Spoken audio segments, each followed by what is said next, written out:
안녕하십니까.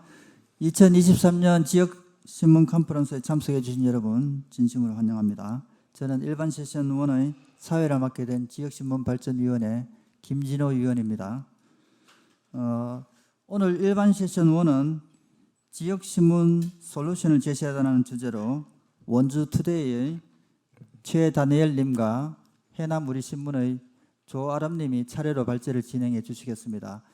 발표 시간이 모두 종료된 후에 질의응답 시간을 가질 예정인데 먼저 최다니엘님 발표하고 난 뒤에 바로 질의응답을 가지도록 할게요.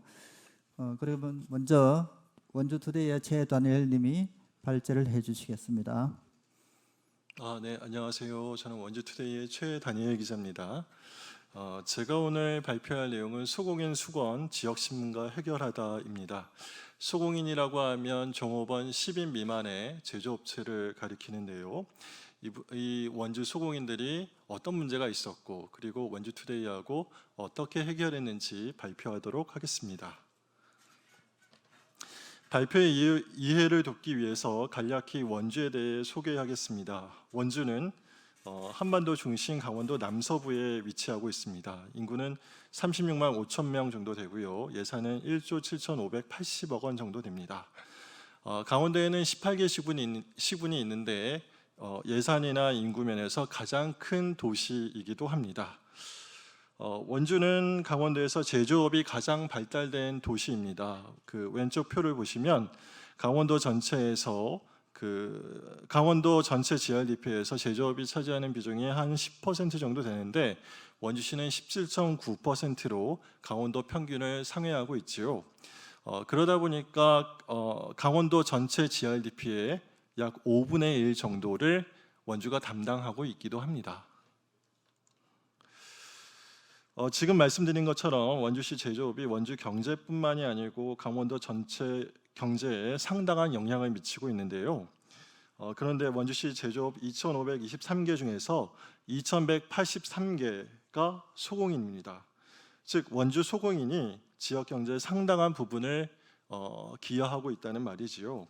그 소공인 중에서 제가 오늘 말씀드릴 소공인은 시 29 업종의 기계장비 제조업 소공인들입니다. 이분들은 원주에 119개 업체가 있습니다. C29 업종 소공인은 쉽게 말해서 기계 공구를 만들고 판매하는 장인분들이라 생각하시면 됩니다. 이분들 대부분이 원주 우산동에서 활동하시는데 우산동은 원주 구도심에 해당하는 곳입니다. 인구가 감소하고 경제활동이 위축된 곳이어서 소공인 활동도 활발하지가 않습니다. 공구를 직접 만들어서 인근 산업단지나 공사 현장에 납품하는 소공인 분들이 많습니다. 그런데 이분들에겐 한 가지 불만 사항이 있었습니다. 중앙정부가 각 시도마다 특화지원센터를 설치해서 소공인들을 지원해주고 있는데 강원도에는 이런 시설이 전혀 없는 겁니다. 원주 소공인들이 지역경제 활성화를 위해서 상당 부분 기여하고 있는데 왜 우리만 찬밥 신세냐 이거지요. 게다가 지난 코로나 사태 때 원주의 공장들도 가동이 잘 안 되고 공사 현장도 많지 않아서 사업이 매우 어려웠다고 합니다. 정부뿐만이 아니고 지자체도 지원을 해줘야 되는데 이런 지원이 전혀 없어서 이분들이 갖는 소외감, 불만이 매우 컸다라고 했습니다. 제가 만난 소공인도 그런 이야기를 했는데요. 기사 밑에를 보시면 정부가 전국 34곳의 소공인 특화지원센터를 만들어서 매년 수백억씩 지원을 하는데 강원도에는 이런 곳이 전혀 없어서 원주시를 비롯한 지역 정치권이 나서야 한다라고 말했습니다.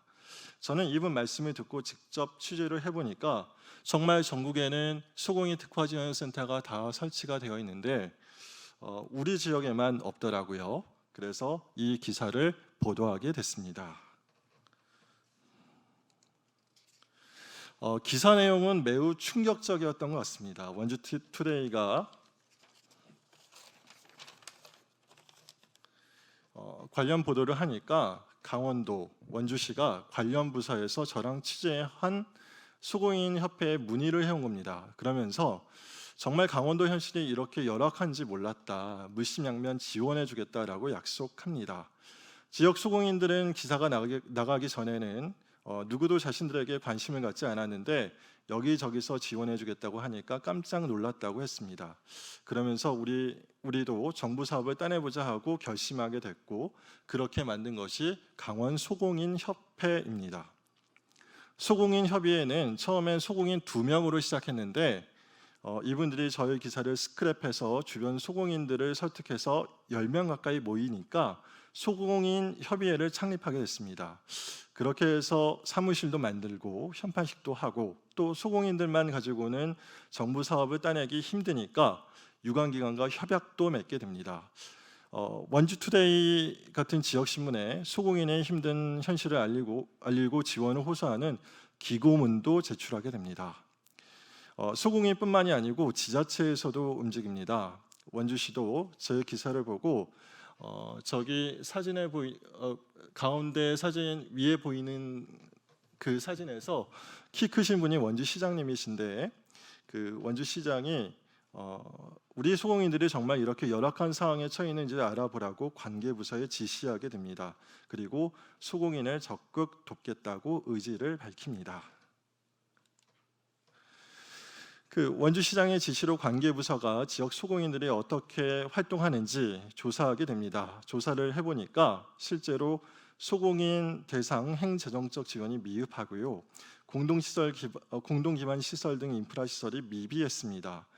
노동지역적 기술 때문에 그 가격 경쟁력과 제품 경쟁력이 굉장히 열악했고요. 전문 인력 양성은 꿈도 못 꾸는 상황이었습니다.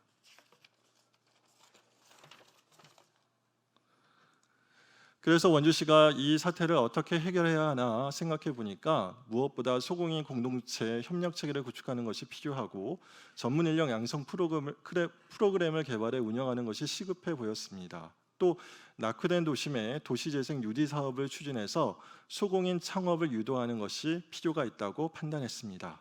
그렇게 하면 소공인 역량 강화도 이룰 수 있고 제품 다변화는 물론 고품질화도 시현할 수 있다고 시장에게 보고를 합니다.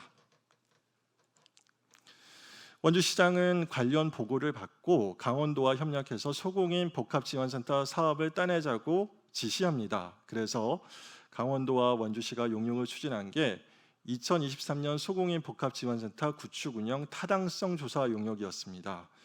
올해 6월 8일부터 12일까지 원주 소공인 61명을 대상으로 면접 조사를 벌였는데요. 아까 원주 소공인이 119명이라고 말씀드렸는데 절반을 대상으로 조사를 벌인 겁니다. 조사 내용은 소공인 복합지원센터의 필요성과 복합지원센터가 사업을 벌이면 참여할 의사가 있는지, 복합지원센터에서 해줬으면 하는 사업 분야가 무엇인지 등을 물어봤다고 합니다. 그런데 놀라운 결과가 나왔습니다. 용역업체가 소공인 61분에게 복합지원센터가 필요하십니까? 물었는데 응답자 전원이 필요합니다 라고 답했던 거지요. 또 복합지원센터 사업을 추진하면 참여하시겠습니까? 물으니까 전원이 그렇다라고 답했습니다. 다른 시도는 중앙정부나 지자체에서 체계적인 지원을 해주는데 자신들은 그런 지원을 못 받으니까 그간의 서러움을 이 설문 결과로 나타낸 것이지요. 또 복합지원센터에서 최우선적으로 지원했으면 하는 분야는 뭡니까? 물으니까 기술개발 지원을 답한 분이 42.6%, 비싼 장비 들어와서 사용할 수 있게 해달라고 한 분들이 21.3%, 시제품 제작 18%, 사업화 지원 16.4%로 응답됐습니다. 이 모든 것이 다른 지원센터에서 하는 것이어서 원주 소공인의 복합지원센터에 대한 열망이 매우 크다는 것으로 확인됐습니다. 그래서 저희가 관련 보도를 이어나갑니다. 소공인 복합지원센터 수요를 해보니까 응답자 100%가 필요합니다. 그리고 그 최우선적으로 기술 개발을 지원해줘야 한다라고 저희가 보도를 했습니다. 그런데 이 같은 의견은 비단 소공인뿐만이 아니었습니다. 대학 교수나 관련 협회 전문가들도 비슷한 의견을 냈습니다. 타당성 평가 5개 영역에 대한 전문가 종합 평가 결과 90.9점으로 100점 만점에 90.9점으로 나타났습니다. 이분들은 원주 소공인 복합지원센터 계획이 이해관계자, 즉 원주시의 의지가 매우 높아서 실현 가능성이 높다고 평했습니다. 또 복합지원센터가 건립되면 소공인의 제도약 기반이 조성되고 강원도의 전무한 복합지원센터 부재 문제를 해결할 수 있으며 연계산업 활성화에도 기여할 것이라 했습니다. 그래서 원주시와 강원도 강원소공인협회가 중기부에 복합지원센터 구축 운영 공모사업의 신청서를 내밉니다. 여기서부터는 행정적인 영역에 속하는데요.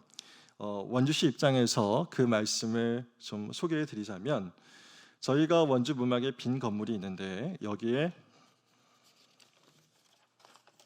복합지원센터를 구축하겠습니다. 이곳은 반경 10km의 일반 산업단지 5곳, 농공단지 3곳이 집적되어 있어서 복합지원센터가 설치되면 369개의 사업체가 혜택을 볼 수가 있습니다. 수요조사도 열심히 했습니다. 공청회를 2번이나 열었고요. 설문조사도 했는데 복합지원센터 설치에 대한 열망이 매우 뜨거웠습니다. 센터를 설치하면 2025년까지 소공인 공동체 네트워크 네트워크를 조성하고요. 2026년에는 소공인 복합지원센터 기능 활성화를 이루겠습니다. 27년에는 전후방 산업 연계 및 융복합화를 확대해서 새로운 비즈니스 모델을 창출하겠습니다. 이를 위해서 원주에 있는 산업단지 입주 기업, 그리고 유관기관 단체, 연구기관, 교육기관이 소공인 판로 개청은 물론 인재 양성과 연구 개발에도 힘을 쓰겠습니다. 저희 원주시가 이런 형태, 이런 모델로 소공인 복합지원센터를 운영할 터이니 중기부 장관님 저희한테 약 50억만 땡겨주십시오 라고 신청을 하게 되는 것이죠. 전국에서 원주를 포함해서 4개 지자체가 복합지원센터 신청을 했다라고 합니다. 그런데 원주시가 소공인 복합지원센터 사업에 대한 열망이 얼마나 컸던지 현장 실사 프리젠테이션 심사 때 다른 지자체는 팀장이나 과장급 관계자가 설명을 했는데 원주시는 시장, 부시장이 직접 나서서 사업 추진 계획을 설명하는 열의를 보여주었습니다. 소공인들도 현장 실사와 발표 심사 자리에 따라가서 복합지원센터가 왜 원주에 설치되어야 하는지 어필했다라고 합니다. 저희는 그간의 과정을 쭉 설명하는 보도를 합니다. 처음 시작부터 현장 실사는 어땠는지, 그리고 사업 계획 발표는 누가 했는지 등의 내용을 상세히 알려준 것이지요. 그리고 복합지원센터에 전국 4곳이 신청했는데 나중에 알게 된 사실인데 원주가 가장 뜨거운 열의를 보였다고 그렇게 확인된 것으로 나타났습니다. 결과는 어땠을까요? 이게 원주시가 내놓은 보도 자료입니다. 내용을 읽어보면 원주시는 구축 적적성 등에 대한 사전 심사, 현장 평가와 사업 계획에 대한 발표 평가 등을 거쳐서 서울 종로구, 전라북도 부안군과 함께 소공인 복합지원센터 공모 사업에 최종 선정됐다라고 전합니다. 나중에 알게 된 사실인데 전체 심사에서 원주시가 1등을 했다라고 전해 들었습니다.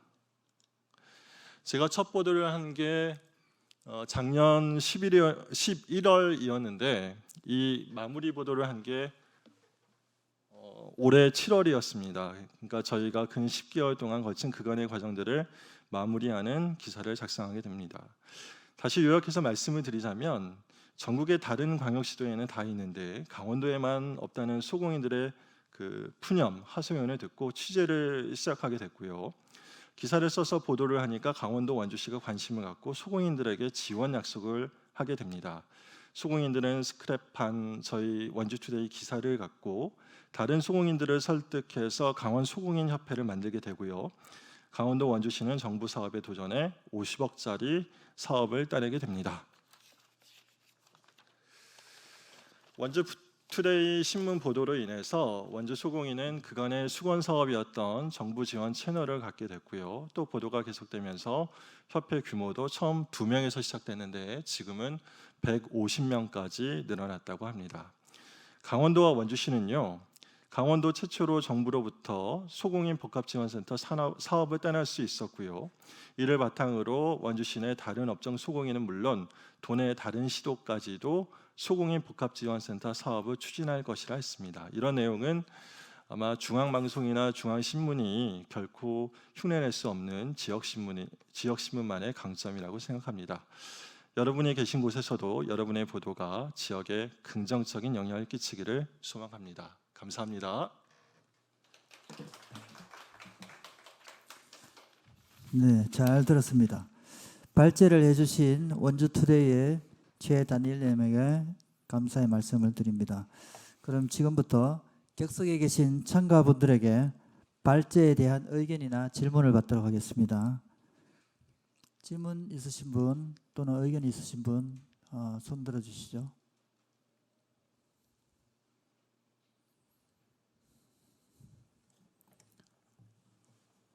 다른 질문 없으신가요?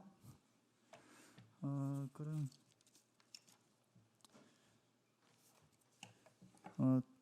뭐 저도 발제를 들었는데 지난해 11월부터 올해 7월까지 이르는 10개월간에 걸친 취재 보도에 따라서 국책 사업을 선정할 수 있게 한 것은 지역 신문으로서 참 좋은 성과를 보였다, 이런 평가를 할 수 있겠다는 생각이 들었고요. 저런 그 사례들이 많아지면 지역 신문이 나아갈 길이 있다, 이런 그 감상을 좀 의견으로 드리고 싶네요. 아무튼 최다니엘님 수고하셨고 다 같이 박수 좀 쳐줬으면 좋겠습니다. 네. 자, 다음으로는 해남 우리신문의 조아름님이 발제를 해주시겠습니다. 발표 시간은 역시 20분간 진행하도록 하겠습니다.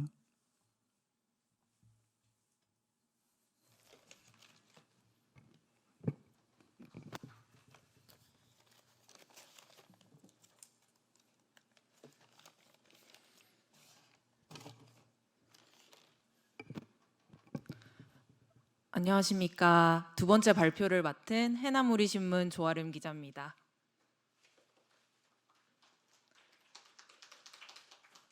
네, 제가 발표할 주제는 해남 공공기관은 일회용품 제로청사, 이젠 농촌마을로라는 주제입니다. 먼저 발표 목차를 설명해 드리겠습니다. 해남군 재활용품 상승률에 대해서 설명드리고요. 해남 공공기관 일회용품 제로청사 선언, 농촌마을형 탄소중립 운동 시작, 그리고 해남우리신문이 왜 이 일을 하는가에 대해서 순차적으로 설명드리겠습니다. 쓰레기가 많이 있죠. 해남우리신문은 2021년부터 현재까지 각 가정에서 배출되는 자원을 100% 순환하는 자원순환 주민참여운동을 펼치고 있습니다.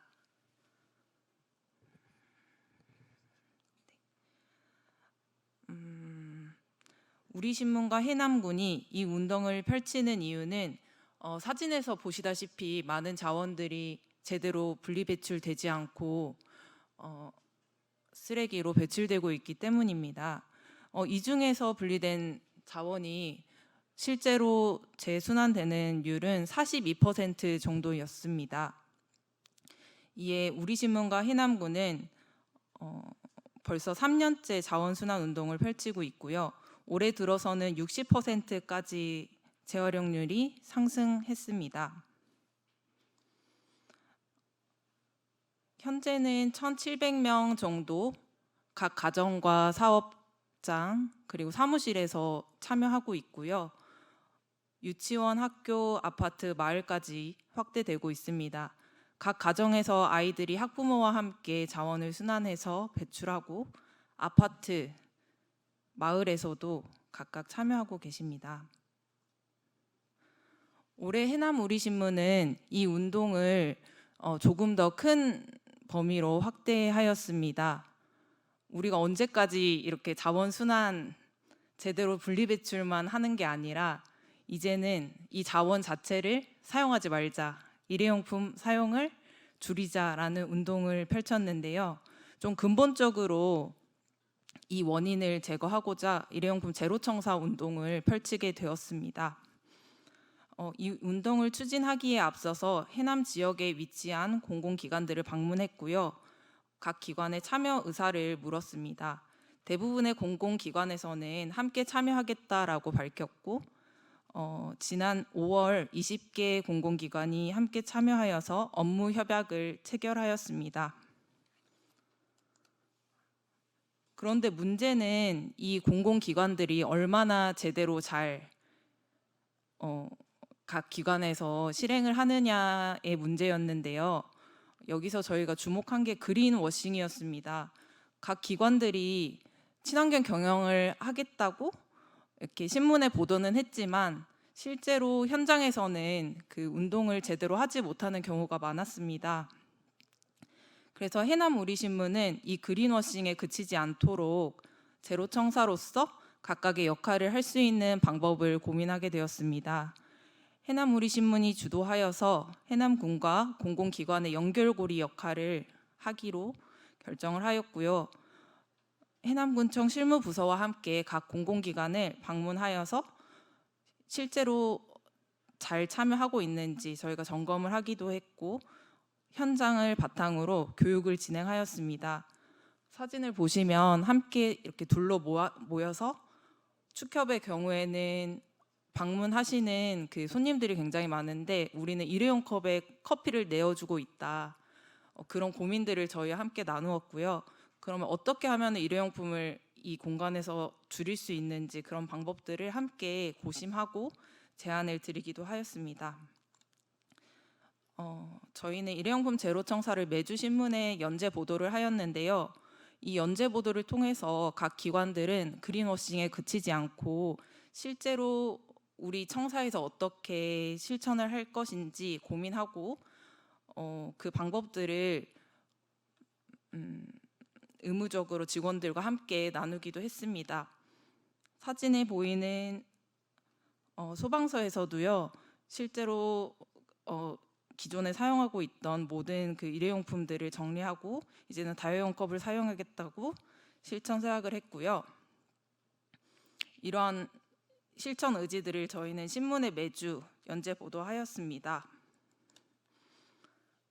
저희가 실천 보도를 했던 내용들인데요. 생명 지키는 119, 지구도 지킵니다. 교도소도 함께합니다. 한전에서는 에너지 기업답게 종이 결제판을 없앴더라고요. 이런 다양한 공공기관들의 사례를 신문에 보도하다 보니 또 다른 공공기관에도 서로 영향을 미치게 됩니다. 해남에 있는 공공기관들이 실천 의지를 다졌고요. 저희는 이제 신문에 보도할 때 최대한 많은 분들의 얼굴이 나오게 보도 사진을 찍었습니다. 이렇게 얼굴이 나온 분들은 아무래도 그 책임감을 가지고 본인이 그 청사 내에서 일회용품을 사용하지 않겠다고 더 그 책임감을 갖게 되었고 점심에 외부로 나가서 커피를 마시는 경우에도 텀블러를 사용하고 일회용품을 가지고 들어오지 않는 그런 실천들을 함께 해주셨습니다. 저희가 시작했던 일회용품 제로 청사는 이제 경로당까지 확대가 됩니다. 해남읍 55개 경로당에서는 현재 일회용품 사용이 불가합니다. 해남우리 신문이 추진한 이 자원순환 운동에 영감을 받아서 해남읍사무소에서는 55개 경로당 운영비 내에서 전혀 일회용품을 구입할 수 없도록 정책적으로 제한을 하고 있습니다.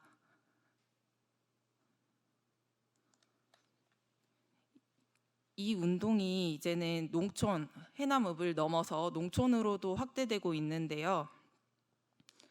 현재 해남에서는 외국인 노동자들의 비율이 굉장히 높습니다. 외국인 노동자들은 일반적으로 이런 일회용 물이나 일회용 페트병에 들어있는 물이나 캔 음료를 굉장히 많이 마십니다.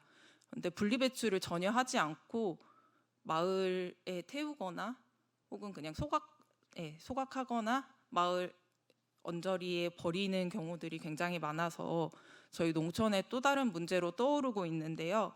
이런 문제를 좀 함께 고민하고 선제적으로 좀 대응하고자 올해 또 농촌마을형 탄소중립 실천마을을 만들고 있습니다. 해남군 13개 면 중 화산면 43개 마을을 탄소중립 1번지로 만들어가고자 실험적인 도전을 하게 되었습니다. 그 이름이 3살부터 99세까지 지구는 화산면이 지킨다라는 내용인데요. 해남 우리신문 지면에 연재 코너를 신설해서 이 화산면에서 일어나는 자원순환 운동들을 매달 연재하고 있습니다. 실제로 저희 발행이님이 가서 어머니들을 만나서 이렇게 교육을 하기도 하고 마을 주민자치위원회와 함께 재미난 이벤트도 열었습니다. 저희가 어머니들을 만나서 가장 먼저 하는 거는 교육입니다.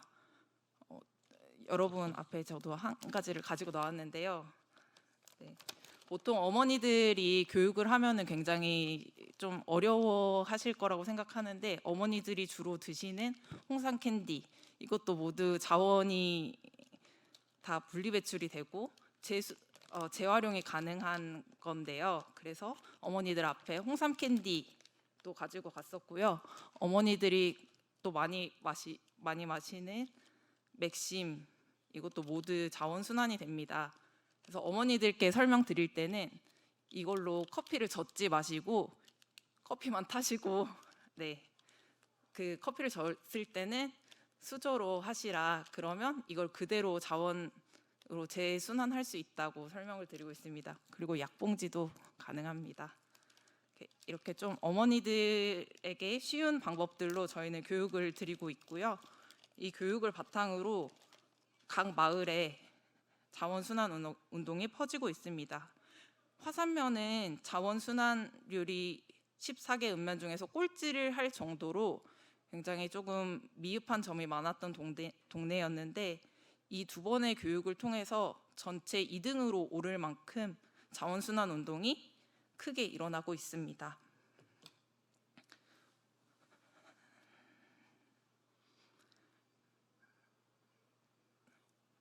네, 너무 떨리네요. 네, 그리고 이 운동이 노인 일자리로도 이어지고 있습니다. 해남 우리신문은 자신의 마을로 출근하는 노인 일자리 사업을 지속적으로 좀 주장해 왔는데요. 어르신들이 의미 없는 꽃 심기, 쓰레기 줍기가 아니라 각각의 마을에서 자기의 마을을 가꾸고 이런 자원들이 재순환될 수 있도록 마을에서 배출되는 쓰레기를 관리하는 노인 일자리를 제안하고 있습니다. 그 결과 옥천면에서 올해 시작이 되었습니다. 옥천면에서는 21개 마을로 출근하는 노인 일자리 우리 동네 재활용 분리수거를 운영하고 있습니다. 이 일자리에 참여하시는 어른들은 각 마을에 배출된 쓰레기들을 제대로 분리배출이 됐는지 체크하시고 그 분리된 자원들은 각 마을의 이장님들이 마을 면사무소로 가지고 나오십니다. 이렇게 재순환이 되는 시스템을 구축해 놓았습니다. 자원순환 운동은 우리 지역 언론뿐만 아니라 주민 행정이 함께 했을 때 빠르게 정착이 되는 것으로 보입니다. 그래서 우리 신문의 역할은 이 자원순환 탄소중립 운동을 기록하고 홍보하고 행정과 주민 간의 상호 역할을 맡고 있고요. 또 주민자치위원회는 마을 주민들을 교육하고 또 행정에서는 이 자원순환 시스템을 구축하고 있습니다. 이 농촌마을형 탄소중립 운동 모델은 올해 12월까지 구축할 예정이고요. 내년에는 이 모델을 가지고 북평면에 이 운동을 확산시킬 계획입니다. 네, 이제 왜 우리가 이 일을 하는가를 좀 설명드리려고 합니다. 네, 저희가 이 운동을 하면서 3년 동안 쓰레기 자원순환에 대한 보도를 신문에 굉장히 많이 해서 작년에도 잠깐 말씀드렸듯이 쓰레기 기자라는 별명도 얻게 되었습니다. 그만큼 환경신문처럼 쓰레기 자원순환에 대한 이야기들을 굉장히 많이 보도하고 있고요. 저희가 이 일을 하는 이유는 지역신문, 종이신문으로서의 그런 한계를 이 운동을 통해서 공공성을 찾고 주민들을 만나고 그럼으로써 지역 언론의 좀 필요성을 주민들에게 계속 이야기하게 되는 것 같아요. 그래서 지역신문이 우리 지역에 필요하다. 그리고 우리의 활동 공간이 지역신문이다라는 것을 좀 스스로 체감할 수 있도록 이런 공공성을 계속 강화해 나가고 있습니다.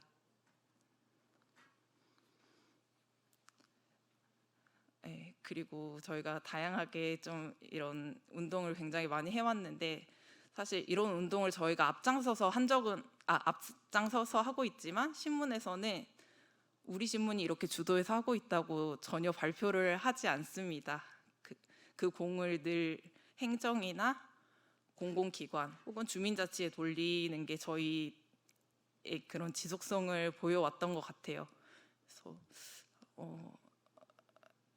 네, 이런 제로 청사를 만드는 일도 저희 발행인님 또 우리 기자들 중심으로 해왔지만 신문에서는 전혀 저희가 이런 역할을 하고 있다는 거를 전혀 드러내지 않고 그저 우리는 뒤에 조연으로서 늘 역할을 하고 있는데 그래서 한 번은 제가 이제 발행인님께 여쭤봤어요. 발행인님 이렇게 고생을 하는데 왜 이렇게 드러내지 않으시고 그냥 이렇게 조연으로서 늘 공을 다른 사람들에게 돌리시냐 그런 거를 한번 여쭤봤었는데 그래야 신문이 오래가고 주민들이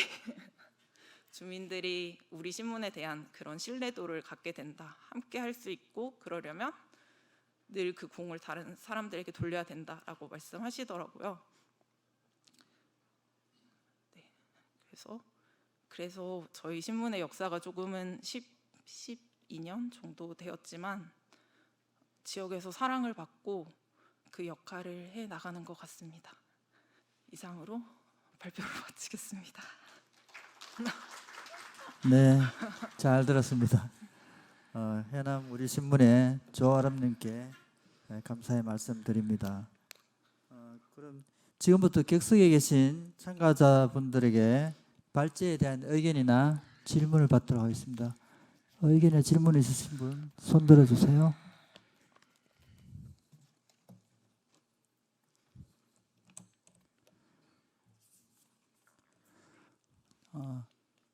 다른 질문 없으십니까?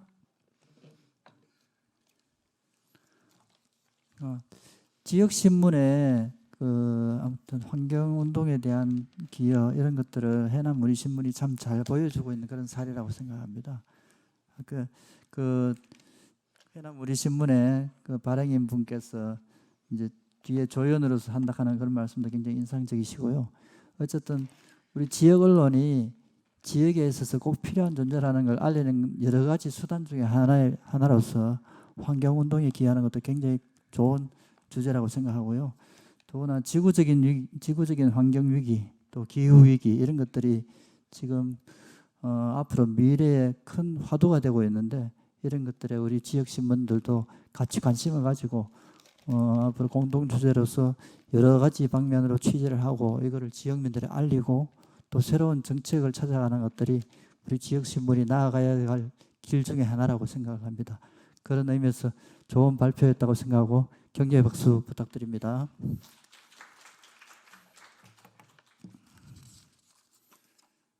자, 본 컨퍼런스를 위해서 멀리서 발걸음해 주신 두 분의 발제자와 경청해 주신 참가자 여러분께 다시 한번 감사의 인사를 드립니다. 이상으로 지역신문 컨퍼런스 일반 세션 1을 모두 마치겠습니다. 지금까지 지역신문 발전위원회 김진호 위원이었습니다. 감사합니다.